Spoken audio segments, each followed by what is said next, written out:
asụsụ ime n'igwe Ikeji Okokajaga, Abụmonyamụma, Ebubeji Okokajaga, Abụmonyamụma. Chukwu si n'afọ weta gị mmemme, ọkpụkpọkụ n'ihu gị garọrọ Chukwu ọrụ. Ebube Chukwu na-edu gị na-aga aba, egwu ọ na-atụ afọ okporo ụzọ. Akparịcha nwanyere kụrụ nwanyere iko, ọnụ ụkọrọ gị na ọnụ ga-emecha mara ogiri wee racha. Ebube dike na Chineke, onye Igbo niile na-apụta amụma. Ebube Ikeji abamba abụmonyamụma amara Yahuwa jindumo abụmonyamụma ebube Yahuwa kamjiaga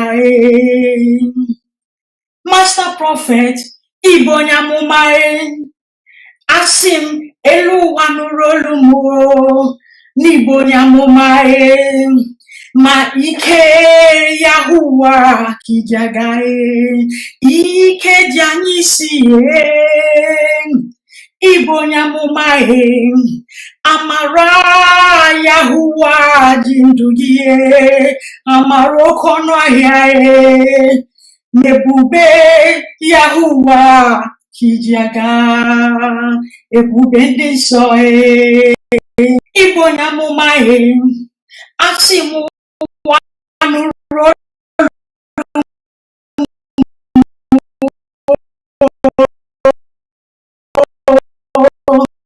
n'ịma ike kijaga mba ama Yahuwa ji ndụ gị ibonyamụma mebube Yahuwa kijaga ebube ndị nsọ abụmonyamụma asị m elu ụwa nụrụ olu m na abụmonyamụma ike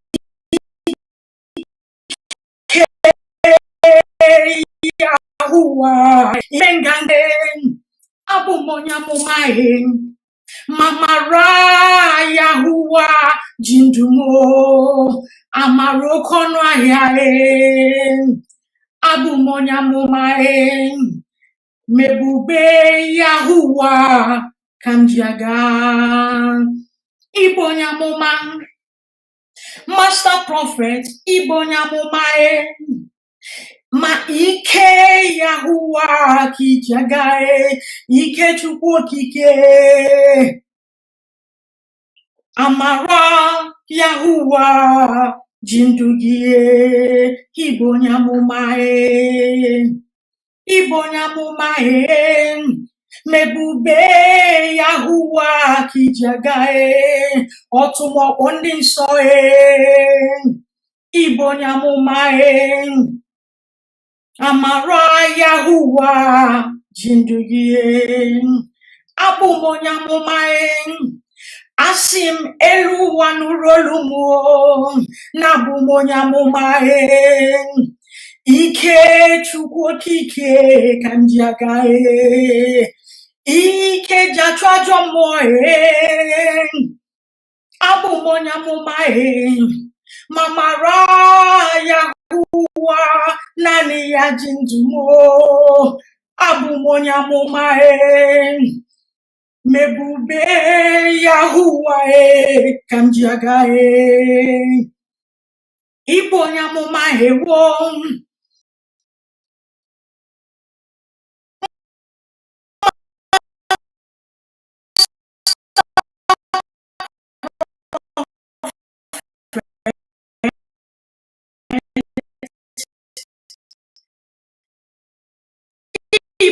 ibonyamụma Yahuwa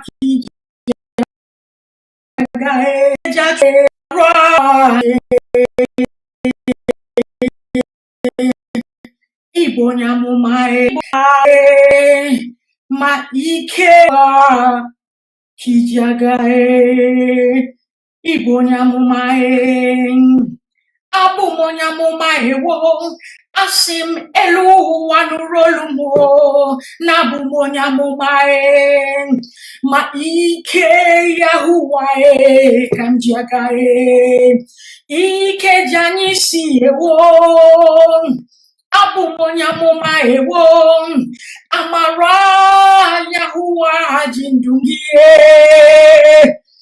ibonyamụma mebube Chukwu okike kijaga ọtụmọkpọ ndị nsọ asị m ibonyamụma ike Yahuwa kijaga ike jabamba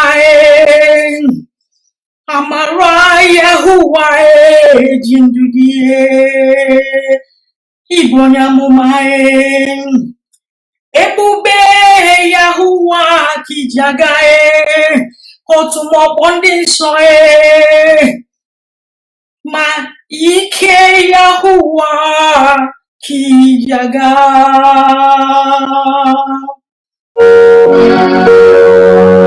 abụmonyamụma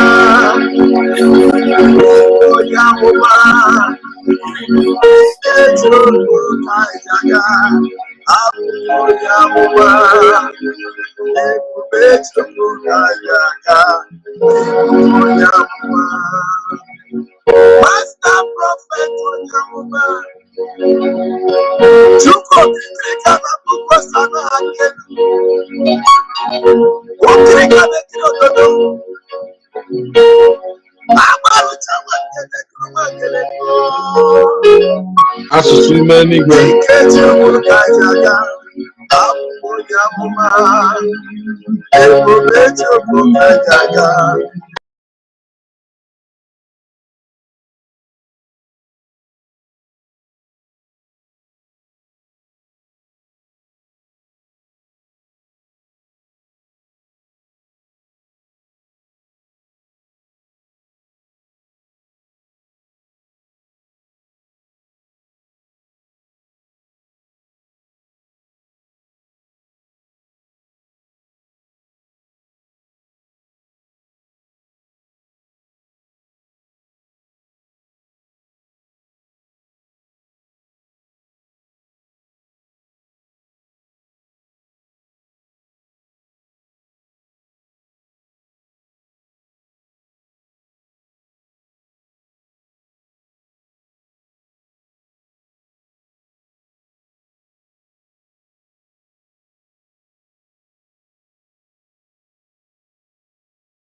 abụmonyamụma ma mara Yahuwa naanị ya ji ndụ m abụmonyamụma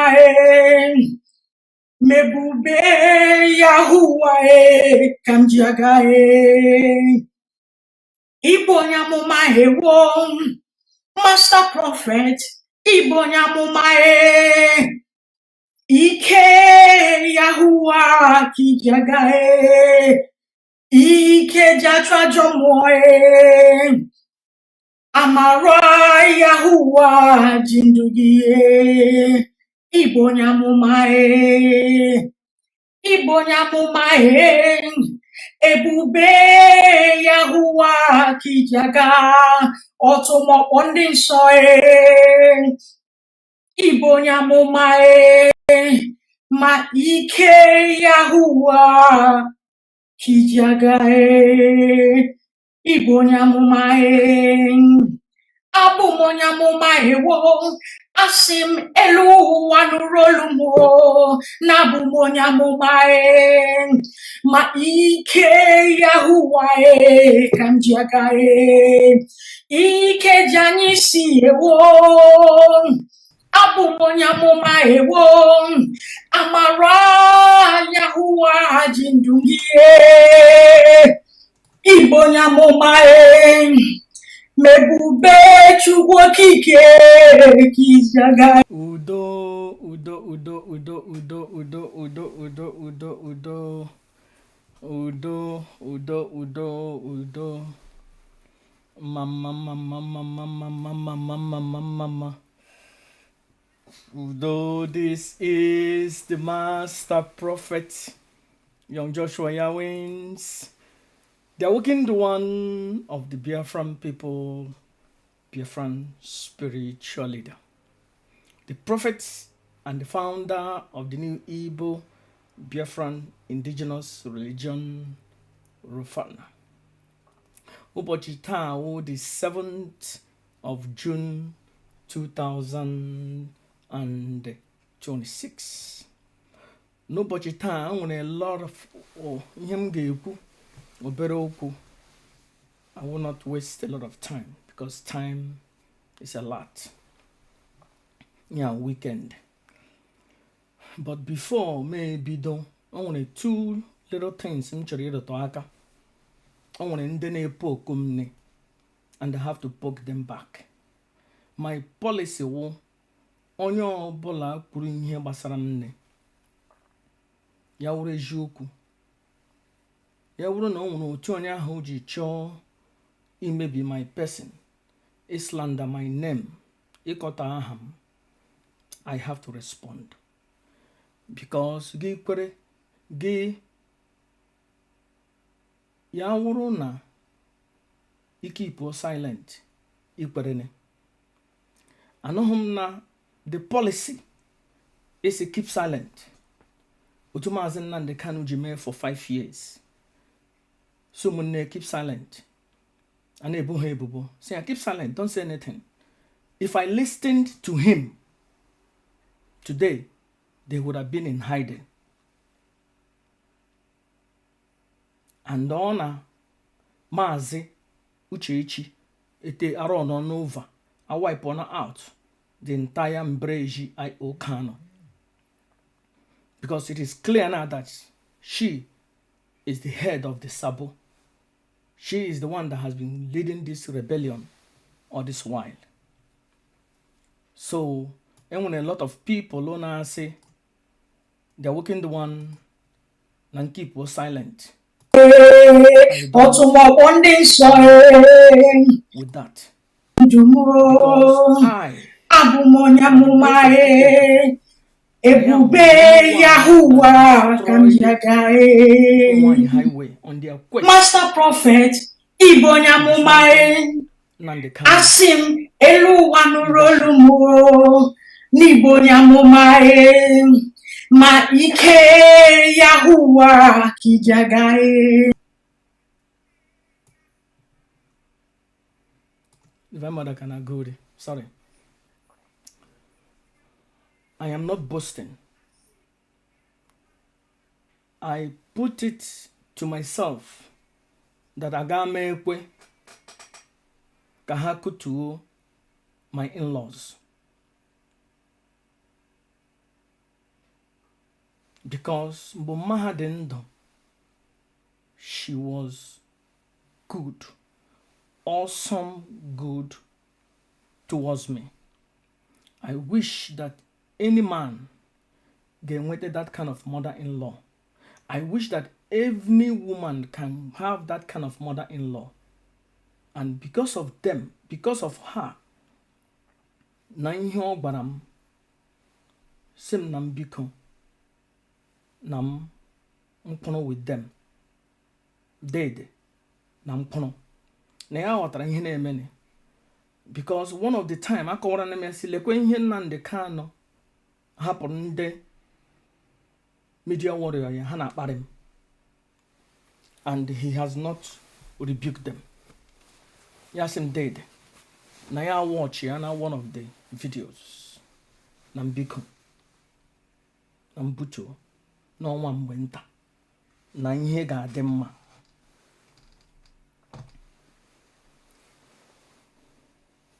And I said, as long as now in-law nagam na support her. Agam na support enyi m nwoke ka nọ nta mma for over 25 years. Nande ka na just rum ata ya maka ihe na in-law. Ama m ya before. Emmanuel amatara me just because now in-law. Ama m ha before. So today, I will respond to two people.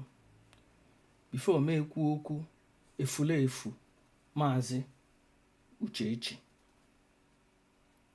Biko, share no this video. Share no the video.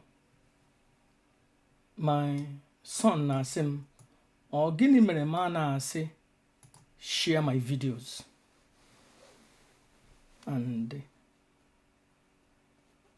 I just want to listen to him. First of all, I want to respond to a woman who be France. Ana akpọ Adadiora mma. Enwebe ihe mere Adadiora mma. In fact, because of Adadiora mma, mụ na Simon Ekpa anaghị dị na mma. Mgbe Simon Ekpa mere approach ka anyị nwee ceasefire, Adadiora mma jụrụ na continue na push contrary subliminary messages towards me so that can continue na the hostile to Simon Ekpa, which is detrimental to Simon Ekpa, because I know I would have won the battle. Simon Ekpa pụta openly rebuke Oye, say stop every attack on the master prophet, and which ye granted for a while, and now I'll continue on it. I am not beginning any war with 191 AB France, Adadiora mma. But time to time, on a pokum, na achọ discredit him, na achọ tarnish my image or my person. I don't tolerate that. Nwụrụ a pastor, akara m inwe 1 million congregation in my churches. Na continue na atụrụ ha ashị. Although na aga m enwekwe power, because power wụ ọnatarachi. But na use in a different way. Tire ihe ndị ọzọ 419 ihe ndị ọzọ a na-eme na church. I would have been the most populous person, preacher or pastor or prophet in the face of the earth. Achọghị m ihe na-eji ihe eji. Ọkara na-eme mma ka m were €1 na-eri than iri billions of euros. Then my conscience na-blame m. Adadiora mma, according to ihe m hụrụ, Adadiora mma was the person who pulled destroyed the IPOB na France under Nnamdi Ezebino, Nnamdi Kanu. Adadiora mma. Adadiora mma was a rebel on Nnamdi Kanu's leadership na France. Adadiora mma she is the person continue to insult my in-laws. Kanonta. Or when you're not born Kanonta, if you're not born Emmanuel, Emafalani, she went after my family members for 4.5 years. And also now I'm attack. But Simon Ekpa put that to an end. This year, stop referring to Master Prophet. Because when Simon Ekpa enwe understanding, echege ezinime ihe ọjọọ, ebuge ezinime ihe ọjọọ n'obi, enwezi many projection na project na ya ka ihe ike mee ya. Mana Simon Ekpa dị na mma. Till today, Simon Ekpa wee enyi m Simon Ikpa nwanne m asị m ka ọ dịrị Simon Ikpa Simon Njọkụ ka ọ dịrị ya na mma na Eke na Nkwọ na Oye n'ahịa na anụka ala Igbo because Simon Ikpa Njọkụ ka ị na-eme mmiri ma aṅụ mgbe ọ na-emeghe mgbe ọ na-esupose ike ime mmiri because I was trying ka m mee ihe siri ike because na ọ na-eme undermine Nnamdi Ezebiro Nnamdi Kanu. But mgbe Simon Ikpa ka ị na-eme mmiri nsi Chineke ekwela ihe ọjọọ ihe ndị ndekọrọ na ya ihe ndị nsendịrị na ya mee wee chi ya back. Simon Ikpa agbake ekelere m Chineke na ọ dị mma ka nwanne na nwanne na-alụ ọgụ ka ha nwee understanding ka udo chia. Obi dị m ụtọ nke ukwuu na mụ na Simon Ikpa dị na mma but Ada dị ọra mma tried her best to destroy ya because o filiri na enwere ihe m na-ewepụrụ ya. Abịa na IPOB ihe gbasara IPOB worldwide awụ m the ihe gbasara internet. Enwere my first YouTube account 2001.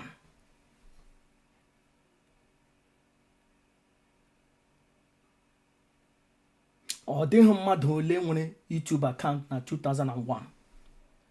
I have been uploading video since 2001 to today.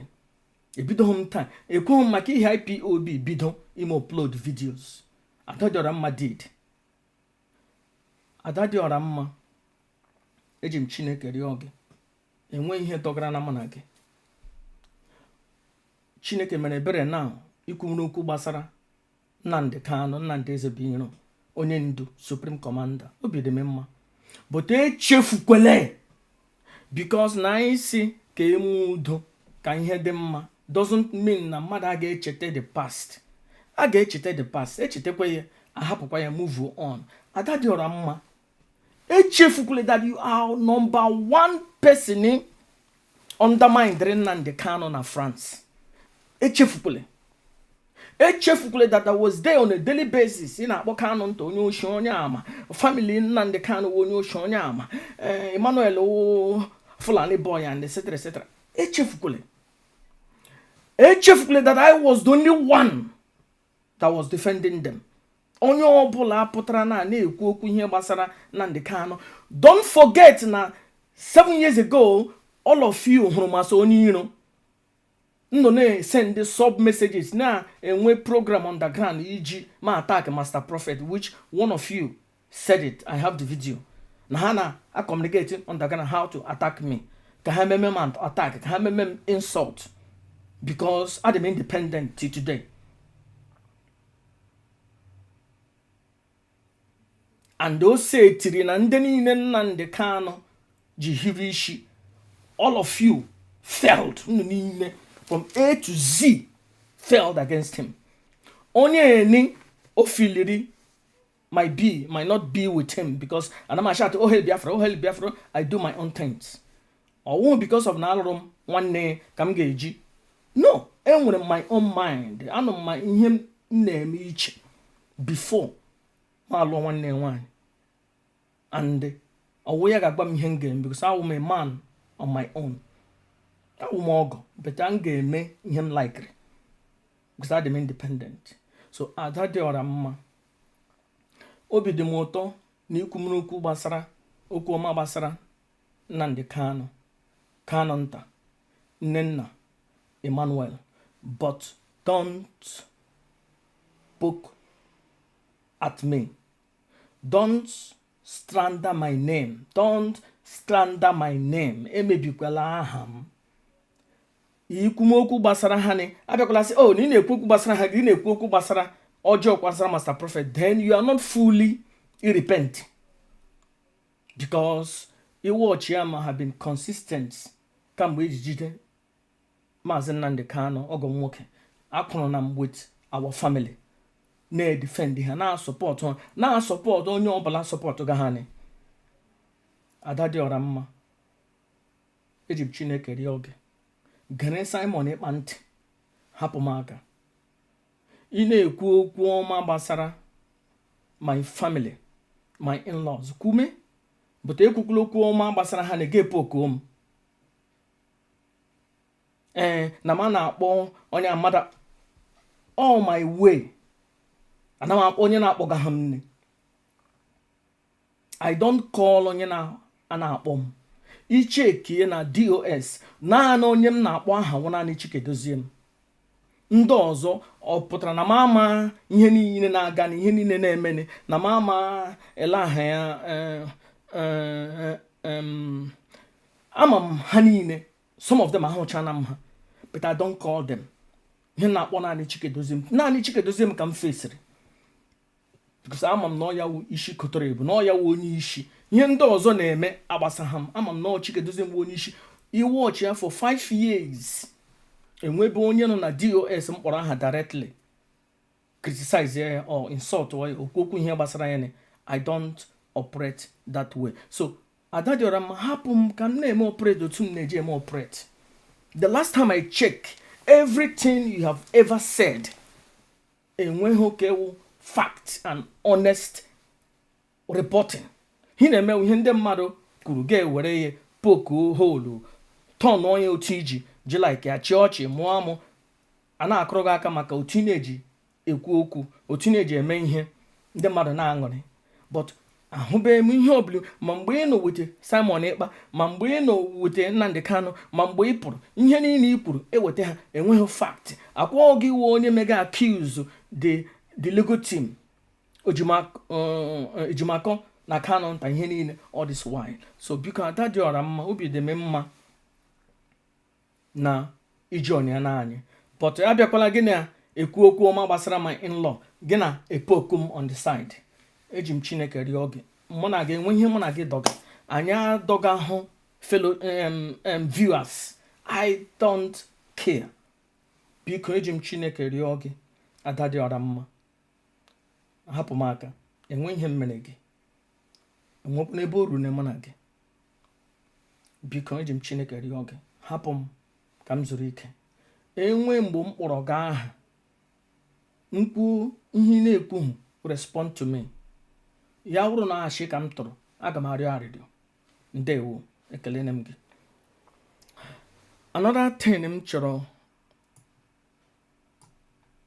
resolve enwere video m mere years ago Ojuofo. I think I downloaded that video. Where the hell is that video? Chai. I downloaded that video. I can't see it now.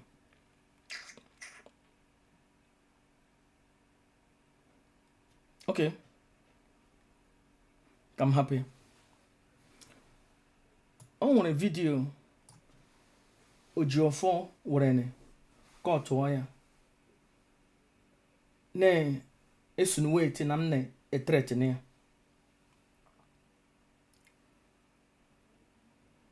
one of our relative jitere na me enwekwere m the original of that video. Ojuofo josoro kọtụrụ 59 seconds of video of 1.5 hours which mkpugo okwu ihe ndị gbasara so-called ndị ụka ha ejiri chọọchị bụrụ n'isi but ha je defend onwe ha.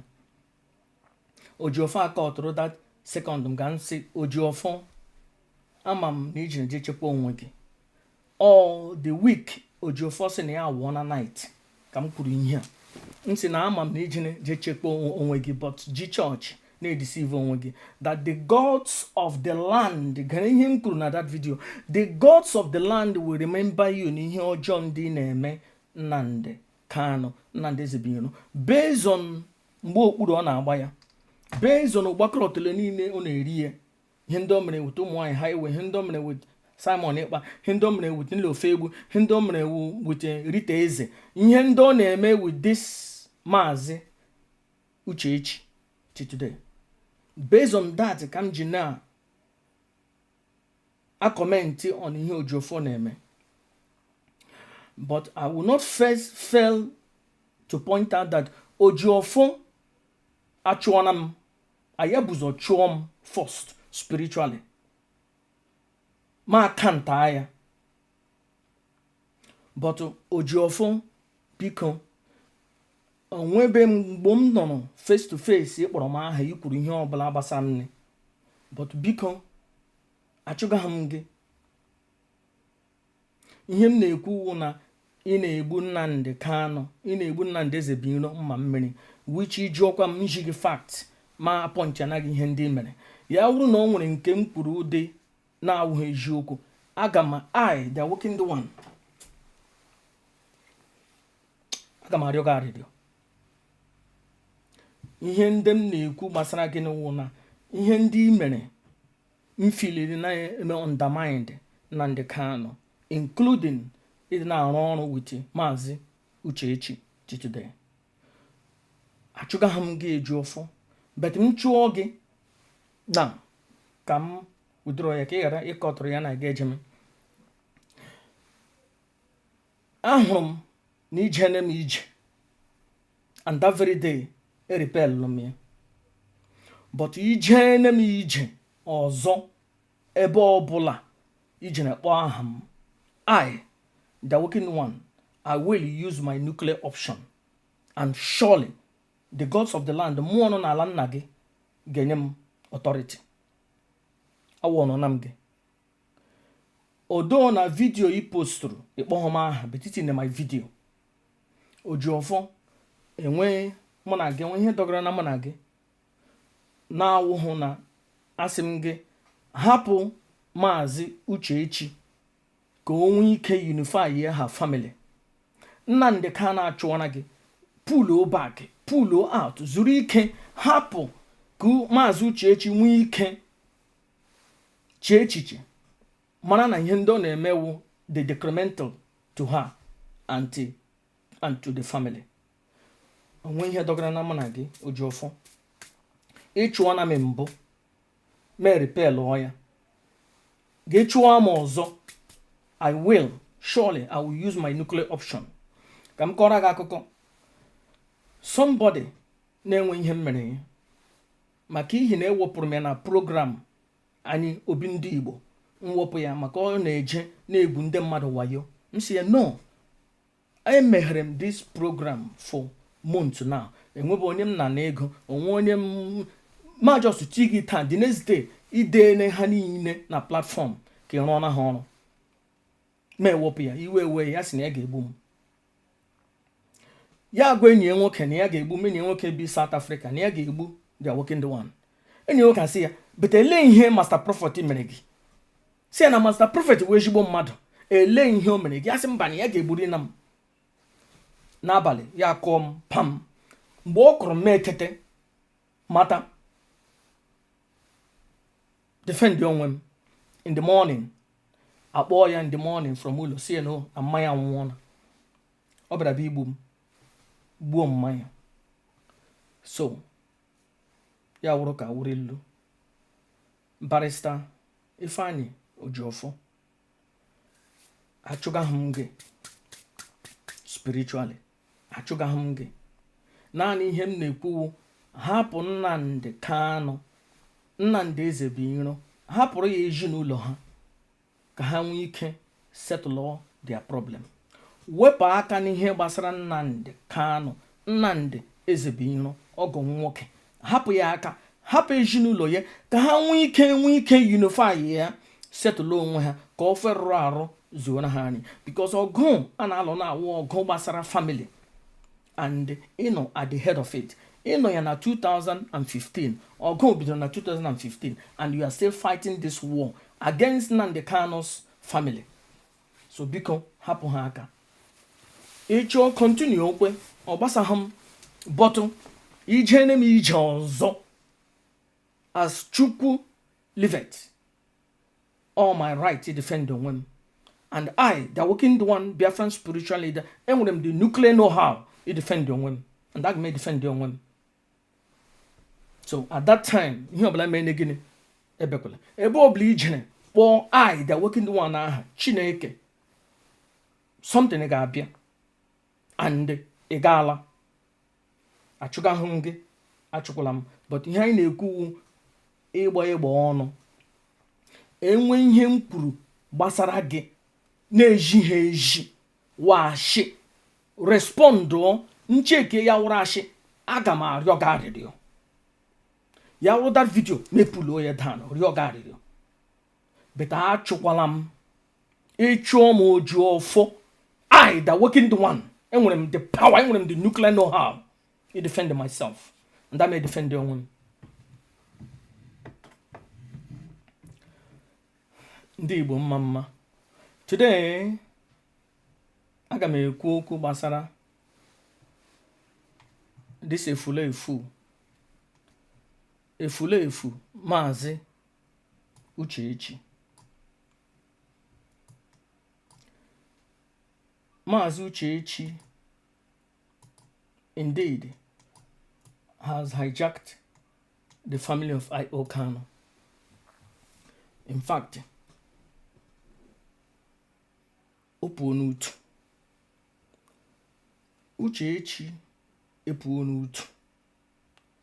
And amamu utunye n'utu Kano nta n'ụmụnne nke ka nke ya. The way ọ na-eji eme ihe ọ gosiri na ọ ya wụ onye utunye ka utu ndị ọzọ. Asheri, you always sees her with ndị iro. Nnamdi Kano, Nnamdi Ezebino, the supreme commander of the indigenous people of Biafra. You see her with ndị iro.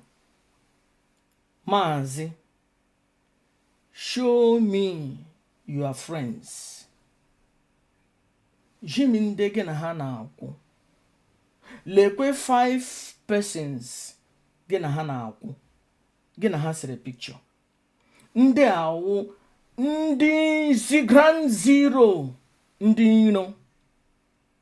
Nnamdi Kano,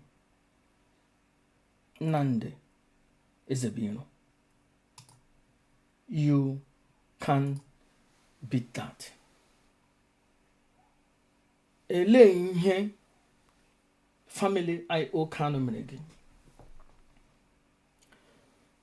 O nwere story m ka ọ gadara de akọpụchahụ m ya. Before Nnamdi Kano anwụ, there was a day m kpọrọ ya na phone. Ma akpọ ya mma echi m ọrụ lọta approximately 3 or 3:30 in the afternoon. Mkpọ ya wụrụ na data efulefu hụrụ nga ahụ.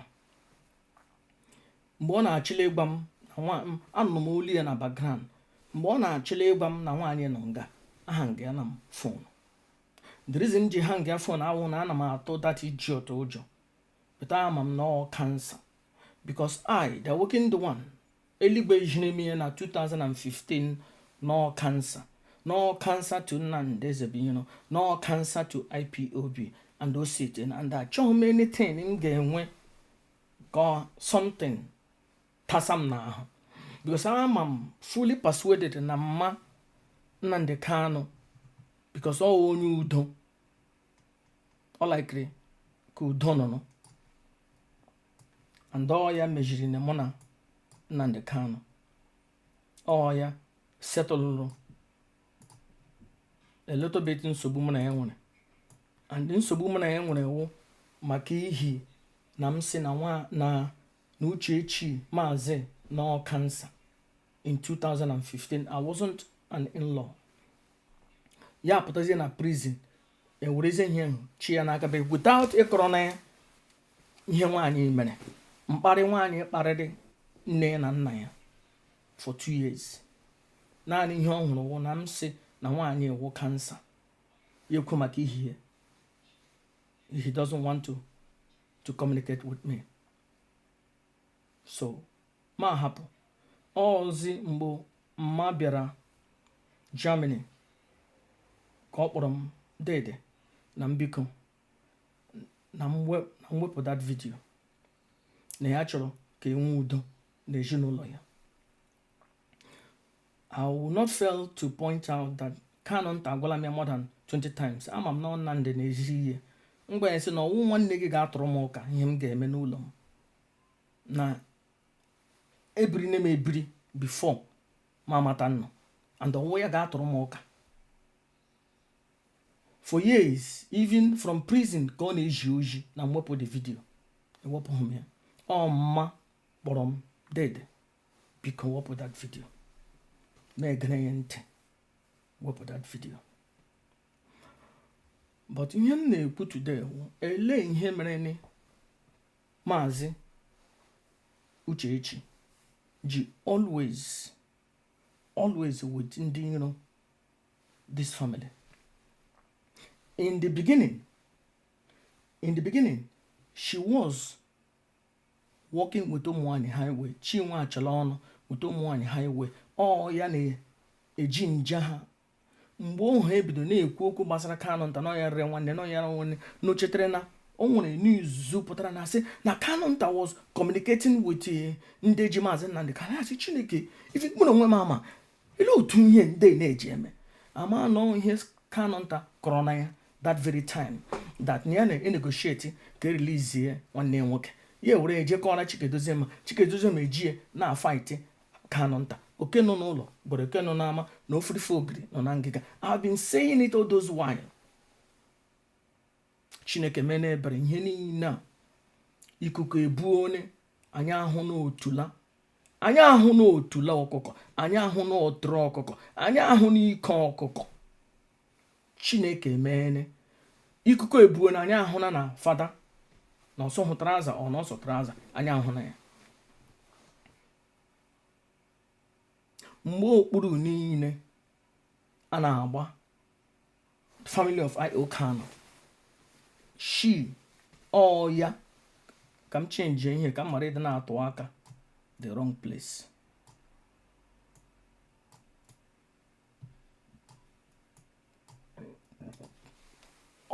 Nwaanyị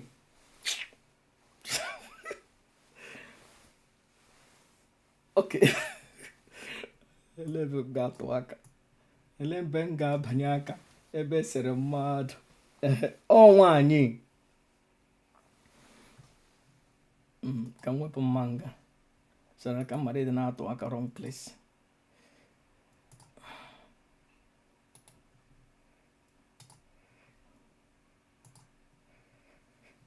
Ọbụla m the wrong one.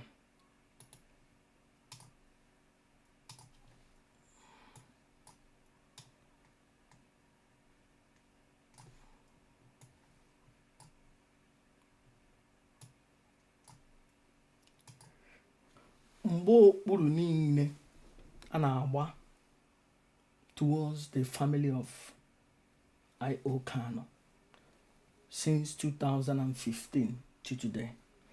Nwaanyị nọ nga ya dị behind all those things. Egide a ga-agba ọzọ enwere n'ala Biafra today. Nwaanyị. Nsogbu niile enwere n'ala Biafra today nwaanyị. Because ya wụrụ na ọ hapụrụ Chikedozie m gara irubere Nnamdị Kanu isi. Chikedozie m gara ilube isi. But ya kwụrụ na gidigbam n'azụ Chikedozie m because o filiri na ya na fight against Kanụnta. But chefuo na fight against Kanụnta awụọna no a fight against Nnamdị Kanu. Nwaanyị.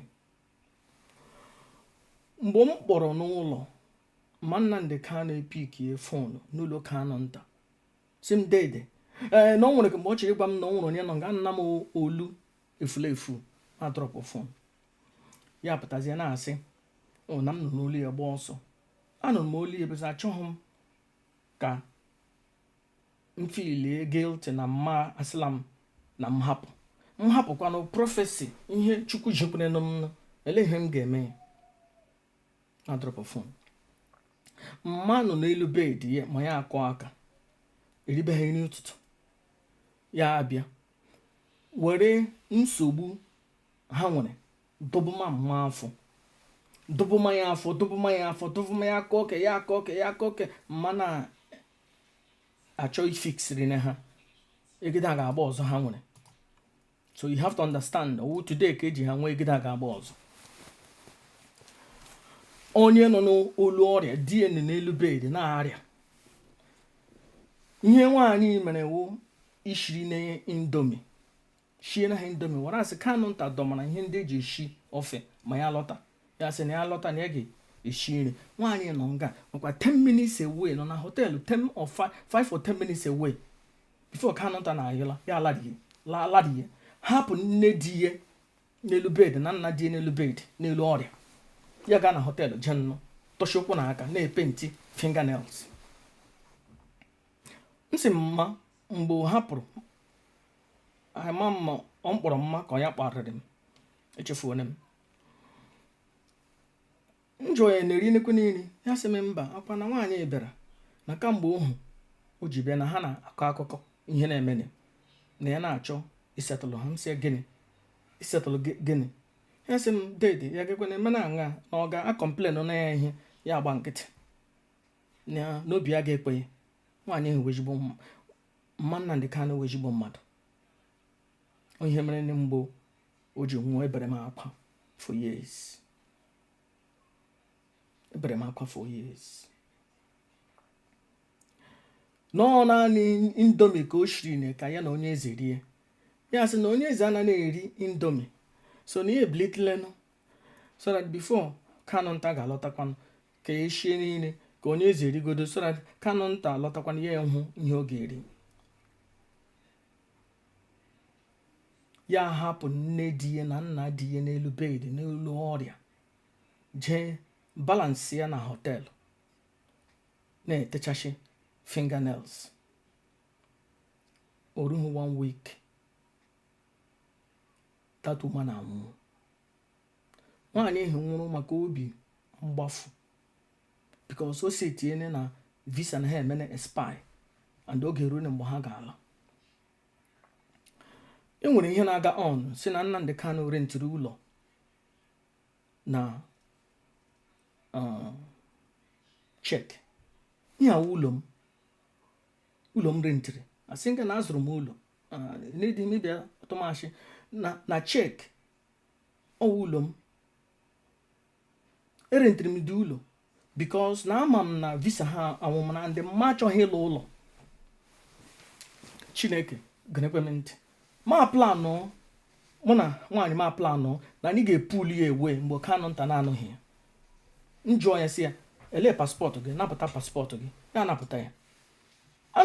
Ma our plan wụ that very week ihe na aga m mgbe Kanu nta ga-eje ọrụ na aga m abịa kpọta ya to Czech Republic ya na ebe ha. And ya wụ na anyị jere m jee kpọpụta ya ọ naghị enwe obiọma gara jụọ national coordinator na Czech Republic.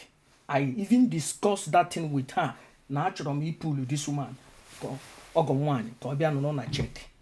Jụọ national coordinator na Czech Republic. Ọ ihe ha na-asị na Nnamdi Kanu zụrụ ụlọ na Czech. Maybe all that efulefu ka ọzọ ọhụ kọrọ ya because anụrụ m mgbe ya na nwaanyị m na-ediskọsụ na ya nọ Czech Republic.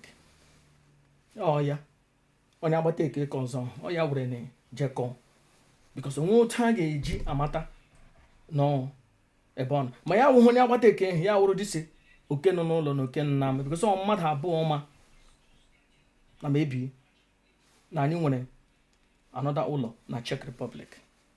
So ịhụ otu ndị na-eji ha were enyi ha etinye nnu na ose Nnamdi Kanu mekwere Nnamdi Kanu mekwere Nnamdi Kanu mekwere m were na ego m kwụọ 3 months of provision rent ụlọ furnish ụlọ dome na-achọ ịpụ ụlọ mma from Germany to Czech Republic ka o jee ebe ahụ jeri adụrụ. Because ama m ngwa Kanu nta ga-ekwe and ọ dịkwa ka ị discuss me with Emmanuel. Yes, ị discuss me with Emmanuel na aga m epulu ya out. Onye a na-agbarizi na Nnamdi Kanu nwere ụlọ na Czech Republic. Ụlọ m ji ego m rent ya edoro m ụlọ ohu for over 3 years nwekwa ụlọ na Germany. Ndị POB kwụsịnụ ịkọ story nnọ na-enweghị proof ye. Ihe emebie this organization because nnọ na-ege this idiot ntị. Ya bịa ka ọ na ya bịa tinu n'ose ya bịa tinu n'ose na-efe nye mkpeshi aka ya nnọ na-ege che na nnọ na mmadụ na-ekwu okwu. Nnamdi Kanu gbafege hụ iji gafegene maybe nne ya shiga nri ọ chọghị inye aka shie nri ya na akparị na village. Nnamdi Kanu ahụ ya hey ahụ na monye ọmọ na ọwụ iji ka o jeje buru na ya gafege hey were moto hụ ya hey hụpụ anya ya wụrụ na ọ jiri jụọ ajụjụ before buru iji akara ịgba ya wepụ aka. Nwaanyị abịa n'ezinụlọ na-achọ ịgbakashi ezinụlọ. Nnamdi Eze bụ iro nọ n'aka ndị iro anyị na-achọ iwepụ ndụ ya ma Chukwu ekpekpele ya ewere ụmụnne Nnamdi tii ha na nsogbu na ọha rere nwanne ya. I have to ekwu ya properly ka ọ ghara ka somebody ghara iji ihe m kwuru chụgharịma m chije akọmenshi. Ọ sị nwaanyị isi pọnkụ jụrụ ya sị ya so ihe Kanu nta ji ọ chọghị rịpọtụ mgbe eji nwanne ya nwụrụ ka egbuo nwanne ya sị ọ ya nụ ihe anyị na-emewu ihe mmụọ. That's why ana m ebo mmadụ ebubo ana m ihube m mbụ m apụta onye emereke ihe niile m kwuru kamgbe 5 years enwecha m prove ya ma mgbe ọ na-ekwu okwu gbasara Simon Ekpa ama m ihe ndị na because I know mgbe Simon Ekpa changeziri matazie na Ojuofo na this Mazi na-use against Nnamdi Kanu. Simon Ekpa separate onwe focus sizie na ya wụ the son of ihe na ọkpọ ya son of Nnamdi Kanu or disciple of Nnamdi Kanu. Immediately ha dumpuzie Simon Ekpa na-achọrịwo Simon Ekpa because Simon Ekpa declare allegiance to Nnamdi Kanu. Ha dizie agbata eke na si ya jee convince Nnamdi Kanu ka o rebuke Simon Ekpa. The enemy of my enemy is my friend. I kelere m Mazi Nnamdi Kanu no rebuke Simon Ekpa because at that time they were doing the worst than Simon Ekpa. Onye a na-blame on Nnamdi Kanu ọ gịnị mere o rebuke Simon Ekpa ọ gịnị nno mege the worst ihe niile agbara ndụ ma enwe ike nno mege daga Simon Ekpa eteki over ihe niile gbasara POB n'ụwa niile Simon Ekpa eteki ya over mgbe ọ ka nno bịara bewezi akwa.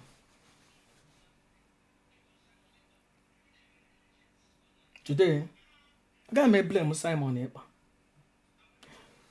aka m anọghịkwa ya bụrụ na o nwere ihe na-eme na Biafran land Chineke aka m anọghị ụkwụ m anọghị but one on one mgbe m bịara ghọta Simon Ekpa mgbe ọ bịara ka imi mmiri anya mari clear ma hụ na o nwere oke nọ n'ụlọ kwara oke nọ n'ama na ofu ife ogri nọ na ngịga ọ dị si efulefu sabonti ike Mazi ọya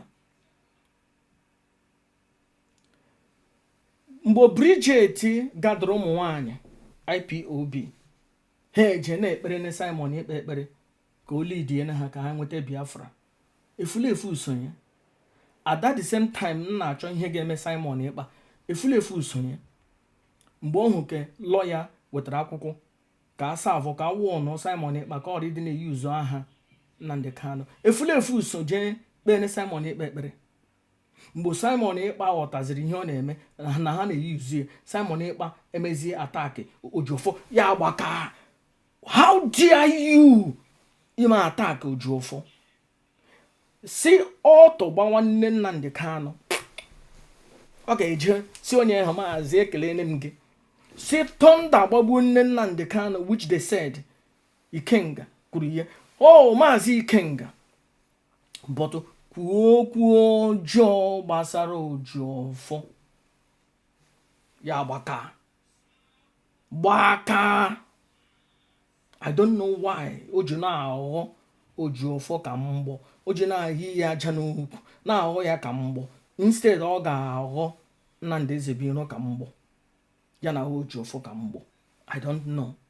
Ana m ekwu ihe m na-ama, ana m ekwu ka m ga-ekwu mmadụ jee chịpụrụ m ọjị. Ihe m na-ekwu ka m mara na ka ọ ga-awụ ije chụpụ ọjị, Chukwu ele ihe mara na ihe m kwuru ihe jiri eji. Ana m ekwu ihe na-ejighị eji maka ihe anyị na-emewu ihe mmụọ. Nwaanyị wụ nsogbu anyị nwere n'ala Igbo today. Gide a ga-agba ọzọ. Ọbara niile a na-akpafu, garị niile a na-akpafu every Monday ọya, because ya wụrụ na ọ kwụrụ na with Kanu nta, Chikedozie m agara ha inupụ isi. Ọya si fụrụ m foto m na ụmụnne Nnamdi Kanu na ya na ha enweghị communication.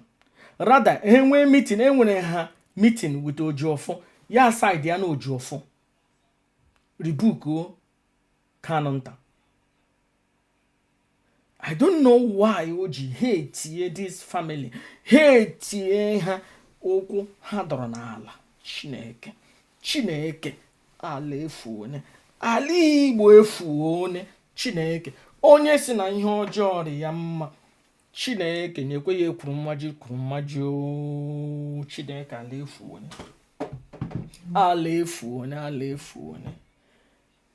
Ele ihe Kanu nta mere ya akwa recently ka a na-ekwu na nne ya na-enye ya ego on a monthly basis.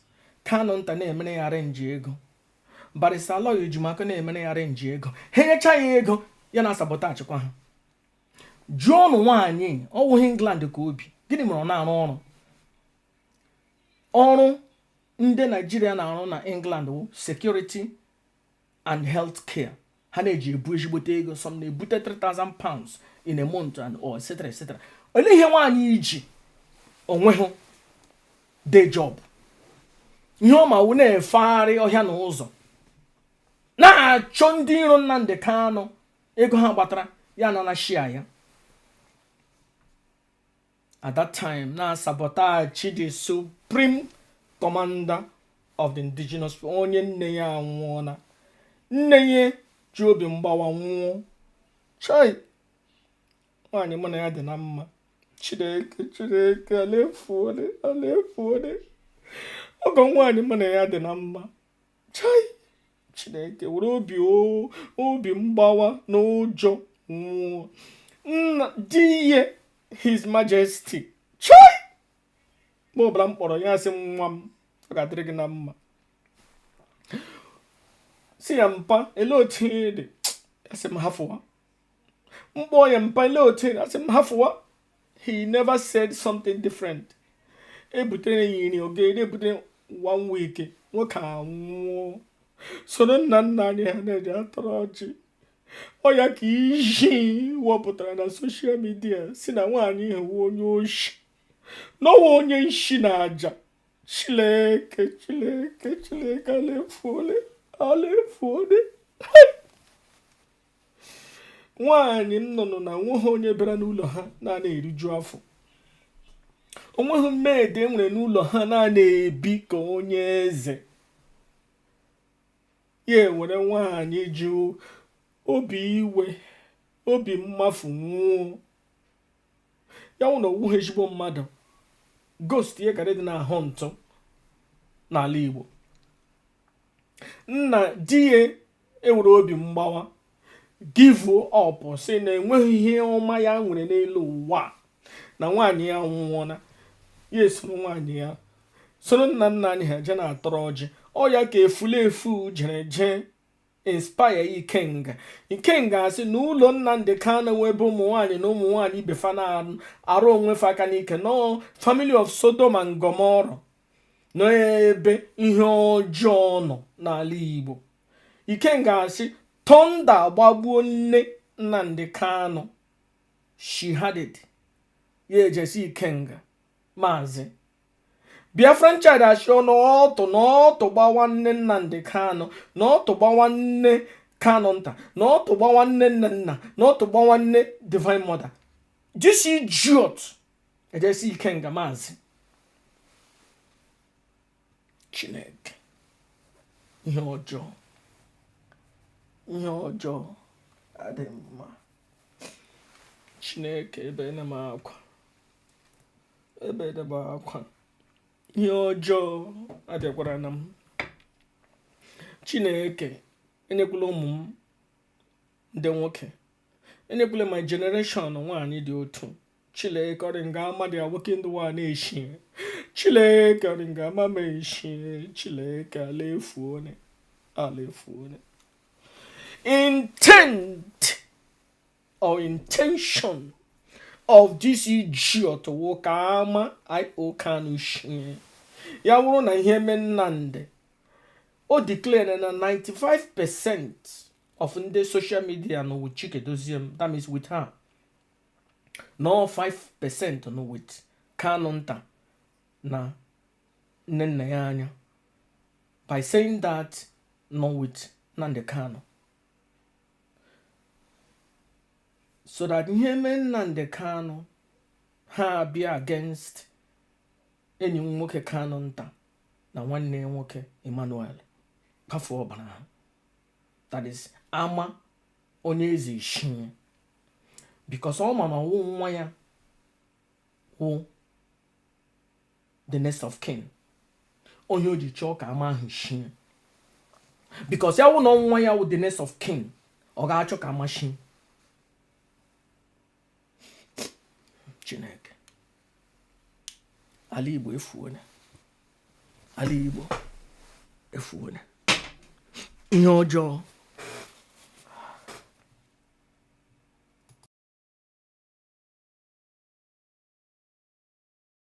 Ihe ọjọọ wụ ihe ọjọọ. Ihe ọjọọ wụ ihe ọjọọ. Chineke n'ụbọchị taa ana m arịọkwa arịrịọ. Onwe otu m ji megide onye ọbụla n'ihe m kwuru. Ihe m kwuru na-adịghị na-ejighị eji. Onye hụkwa m aga m anya isi. Aga m arịọ arịrịọ. But ihe niile m kwuru wụ ihe wụ with fact. According to ihe na-emene. According to na Chike Doziem ihe niile Nnamdi Kanu jiri oji. Ji Ojiofo, Eji Ojiofo, Ojiofo aga-eji, Eji Ojiofo gochi ga-eji, Eji Ojiofo gochi ga-eji, eji etinye enu na ose. Mgbe ejiziri ala ejimaka ejie, Chike Doziem ajụ. Onye mere na eji nwee nsogbu na IPOB today. Nsogbu anyị nwere na IPOB today o Chike Doziem comply ga. Chike Doziem were not playing ball because he was vegetable from beginning. And he is vegetable. And that's why I win all this egidanga walls na IPOB. On here meji no Simon. No, ya you did ihe Nnamdi Kanu gwara gị. Simon Ekpa agala ihe nyule mmam n'elu. Onye ọbụla kara ikutu Simon Ekpa from day one. Ya wuru na iwu ọkụ ga ha wutu ụmụ anyị highway with Dr. Nele Ofebu mụ na ya dị na mma. Enyim akara ikutu ha niile nnukara join even na ha mepụta nnukara ikutu ha ndewa Simon Ekpa ga na broadcast na Radio Biafra. But nwanyị has an unfinished business with the Supreme Commander.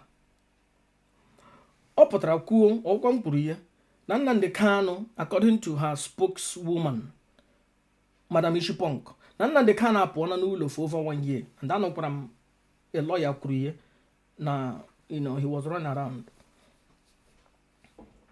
Hey, Divine, ana m program ị na ha agụtụla ụzọ.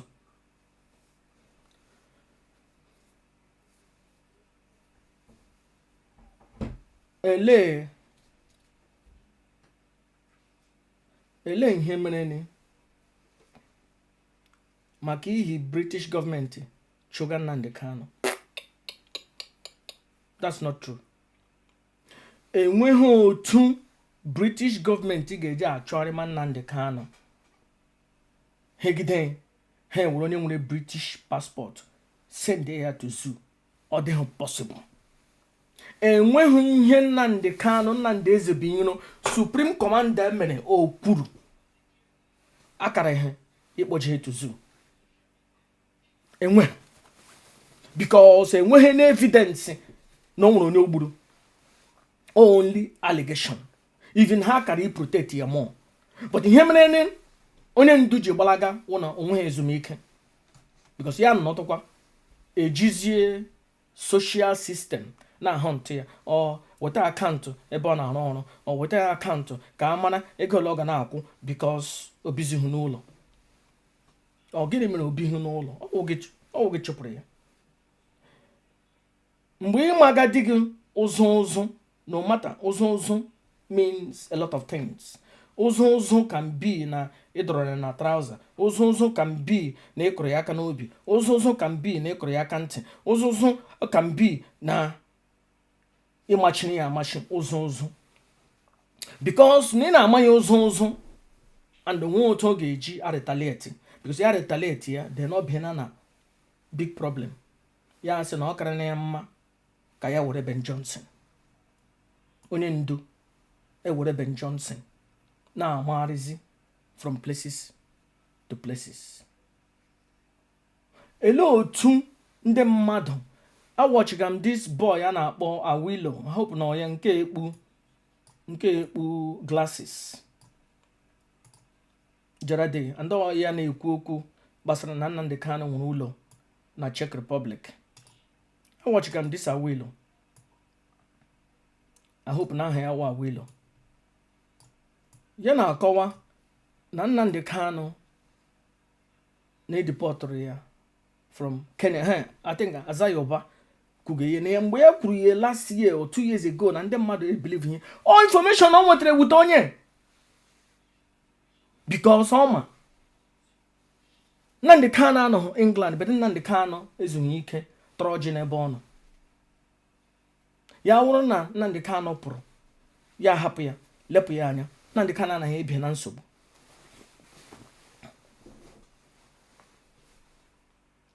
Ele otu ndị eji mata na Maazị Nnamdi Kanu nọ jere Ethiopia.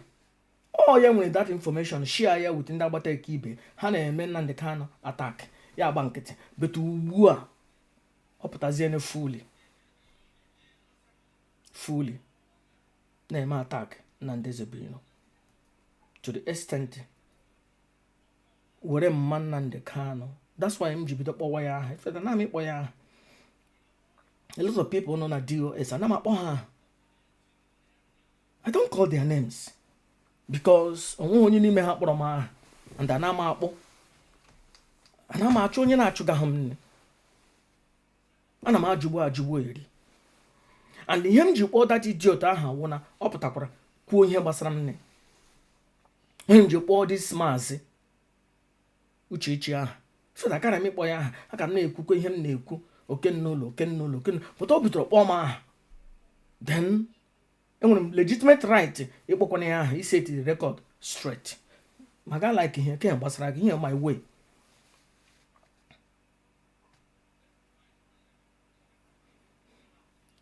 Nsogbu nọ na IPOB today it's not Chikedozie. It's not selfishness of Ojiofo. It is not the incompetency of that idiot na-akpọ Chikedozie. It is not power hungry of Mazi Simon Ekpa. Or because of this idiot too unfinished business with Supreme Commander. And that's why I need a powerful banner na Igbo today.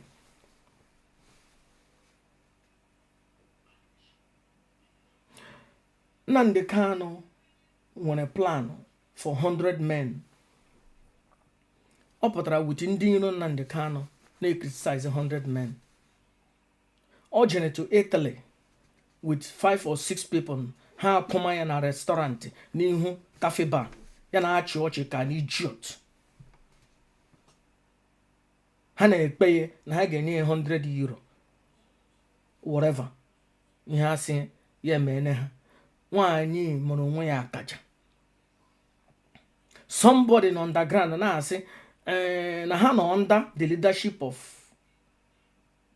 DOS. For her to understand the honor at the territory of the ground zero of Ndishi Sabo. And don't forget, no ya wo Nishi Sabo. Oh ya wo Nishi ndo kotoke no no. Aya wo Nishi nda agbata aya wo oke no n'ụlọ gwara oke no n'ama na ofri ifo ogri no n'ime ngịga.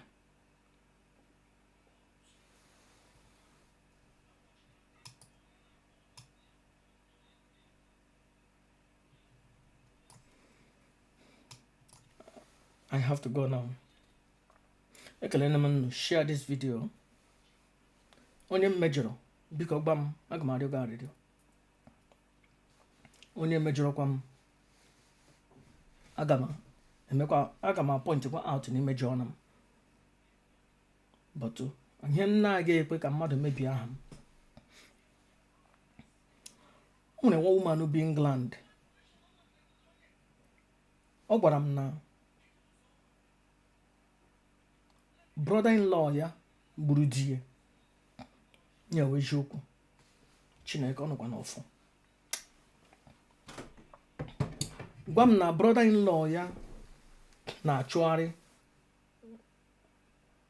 the 2 sons of his brother. Na o disfigure na one of them. Na ọ turn on one of the remaining good one ka ọ wụrụ onye na-achụ nwoke. Same they are working the one na ya ga-enye m ego ka m nyere ya aka. Here was the initial agreement mụ na ya nwere. Biko na m nyere m say that I will do something. In fact, na ya chọrọ ya ihe a ga-eme the man na ya chọrọ na ya dị willing.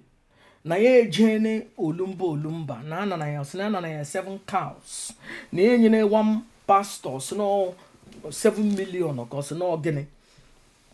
Achọrọ m ikwu okwu ihe inye account na adịghị proper. Ma agwa ya ego ọ ga-enye m. I think approximately ama mmawo 1 million naira or 1.5 million. Ihe mụ na ya kwuru n'ọwụ maka nwa ya nwoke ka nwa ya nwoke nwee ike lụọ nwaanyị. Ngwa ya sị yes na aga m eme ya lụọ nwaanyị ka o nwee ike mụta nwa. Na ọ na-achụgharịzi ụmụ nwoke. Na ọ na-arụ ọrụ very important place m na-aga akpọ aha ya. Chọrọ m iti onwe m na nsogbu na UK. Meje na mmiri. Here I was in Czech Republic. Je na mmiri. Je kwucha okwu. Were ibu bupụ na mmiri. Lọta. That very night, one woman abata abịa. Say, don't try anything against that man. Na aka the man dị ọcha. Buhe na m ahịa na nwaanyị ihu na ihe mere die na ochie n'aka na ihe mere nwa ya nwoke ahụ na oshikwa ya n'aka. Ma etete larị anya onwe onye m hụrụ mmata na eze nwaanyị abịala bịa gba m okwu. Ma akpọ nwaanyị si ya lee ihe m ga-emere nne gị. Mkpọ ya dị next day si ihe m ga-emere nne gị wụ na aga m emere nne gị ka nwa gị nwoke nwee ike lụọ nwaanyị. But na enwere 110 ị ga-eme ime ihe na ọ ga-alụ nwaanyị. Ya jụ m ọgụ m si ya gba nwa gị that I love you. M si ya ọnụ nga ahụ ya sị na ọ na m si ya were phone gwa ya that I love you. Ya sị ofụrụ m put over her dead body na ya ga-asị nwa ya I love you. that was the key n'iji break ya ihe n'ihe ọbụla nọ na the family. Even ego mba na enyere m ego ka m deal with the husband's brother. Na enyere m ego ka m gbuo the husband's brother. Nsi ya inyere m ego ka m gbuo husband brother, inyere m ego ka m gbuo nwa gị nwoke nke na-arịa arịa, inyere m ego ka mkpọpụta nke na-achụ nwoke. Warasị inyere onye pastor over 7 million naira, ijere ndị o whatever, inyere ihe ka so naanị ego ntakịrị ka inyere m ka m ga-eji ahụ na gị ihe ndị including igburu na gị ọchụ. Nsị ya na nwoke na-achụgharị n'aka ya dị ọcha na ihe mere onye gị na ya dị na mma shi gị n'aka. Nsị ọwashi ihe mere nwa gị nwoke na ọ gị jere na ke o atọ je ka ịkụchie ya maka nwaanyị ọ chọrọ ịlụ, like ihe the woman ga-akụchie ya were ihu ya kpachapụ ya away from nwaanyị ọ hụrụ n'anya. Ugbu a ya na-ahụzi naanị nwoke. Ọwụ gị mere ya ekpere. Nsi I am the wicked one. Nsi ya na ego ga-ala na arụọna m ọrụ gị. Ya sị m mba. 2 weeks later ya asịzie na m erie na ego ya werezie m with acid hot na-emebi aha m. Ana m alike mmadụ emebi aha m. Onye mebiri aha m as Chukwu supreme livet, I will deal with that person because inwe aha dị mma karịrị ego which I have built over the years. Akara m ịnụ na chọọchị na-atụmachi ụmụ nwaanyị ime na-anakọtachi ha ego dị ha na-akọrọ na ha bullshit and they will listen to me. As the hurt na that woman emebishi aha m ma akpọọ ya si ya na aga m apịa gị ụtalị but were aha ego gị na aga m enye ha gị ego gị.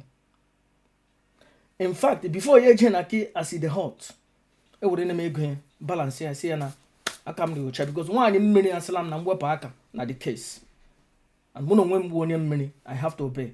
Mee were aha ego ya jụọkwa o nwere uri nwaanyị m na-akọ uri nwaanyị m kọga nga taa. Most of ndị nọ n'uri ihu knows about this case. O nwere uri my wife ogoga. Most of ndị nọ nga ahụ know about the case.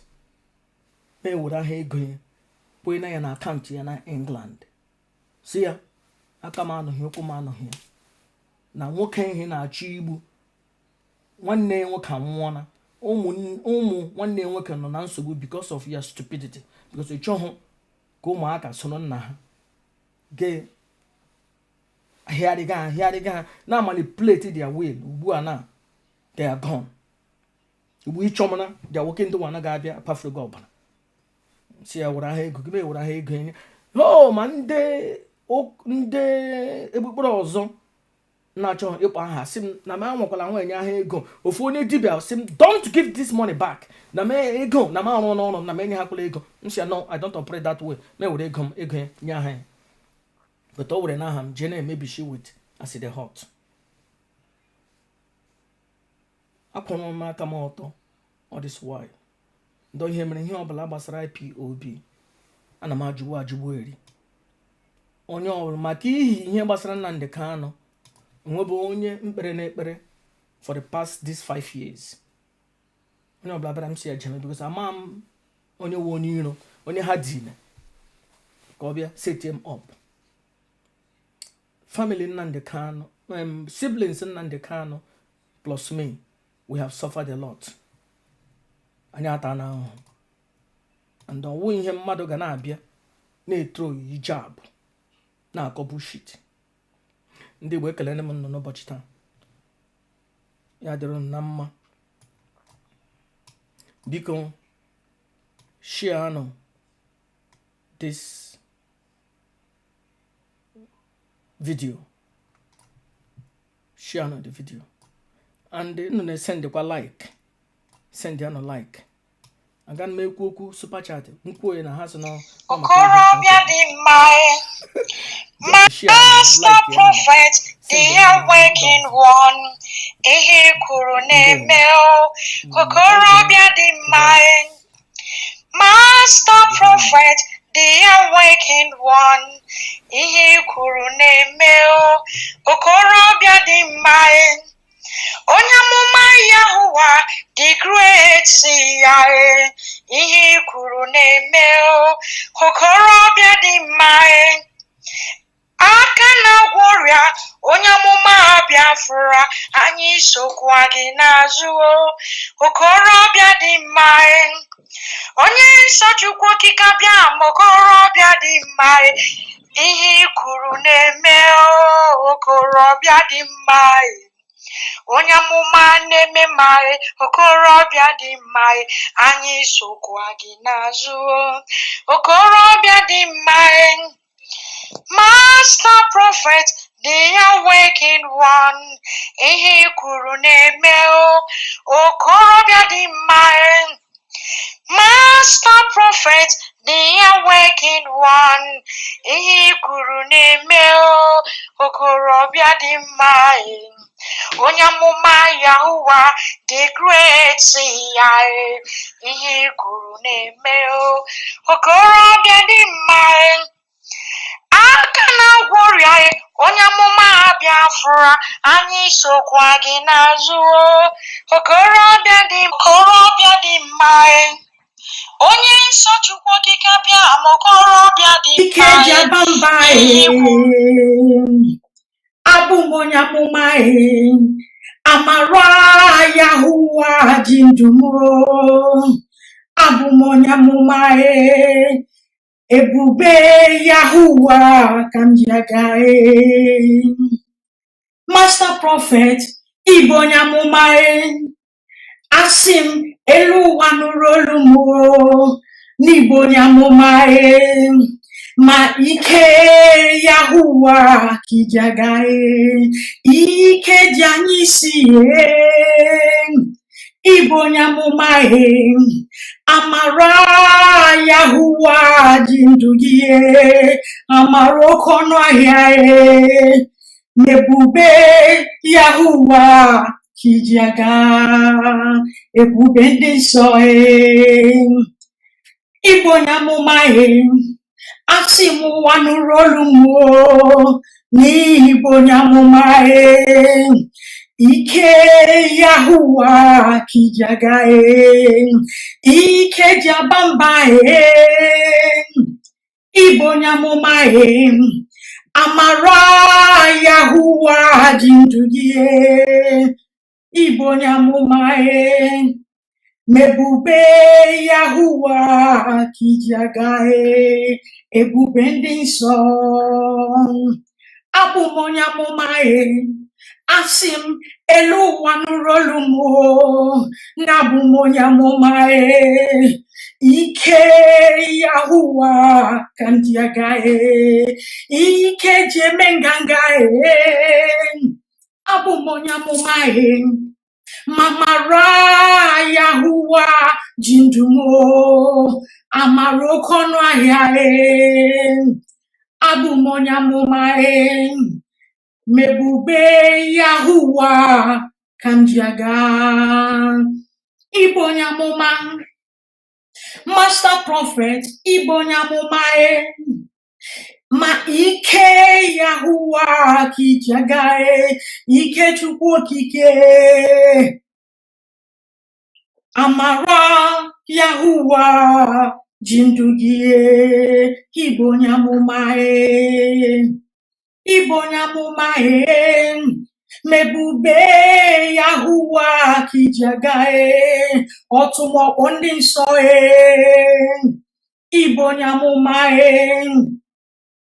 amara Yahuwa ji ndụ gị abụ m onye amụma asị m elu ụwa nụrụ olu m na abụ m onye amụma ike Chukwu okike ka m ji aga ike ji achụ ajọ mmụọ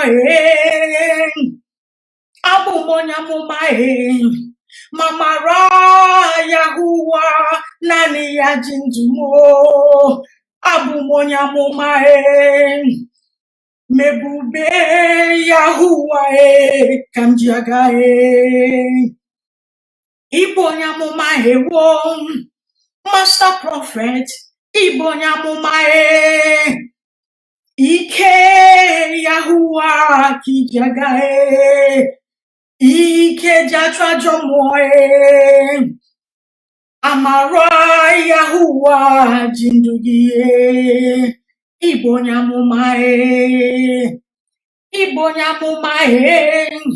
Ebube Yahuwa Kijaga Otomo Ondin Soe Ibonyamumae Ma Ike Yahuwa Kijagae Ibonyamumae Abumonyamumae wo Asim elu wanurolumo Nabumonyamumae Ma Ike Yahuwae Kamjiagae Ike Janisi ewo Abumonyamumae wo Amara Yahuwa Jindungie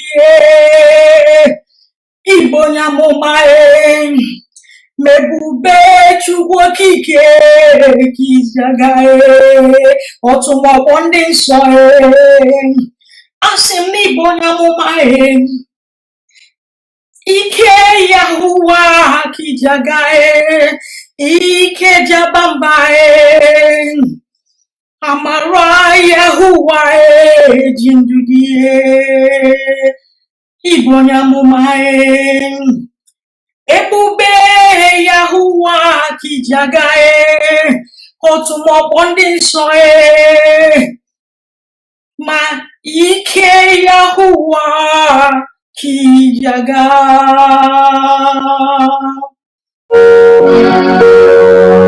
Abu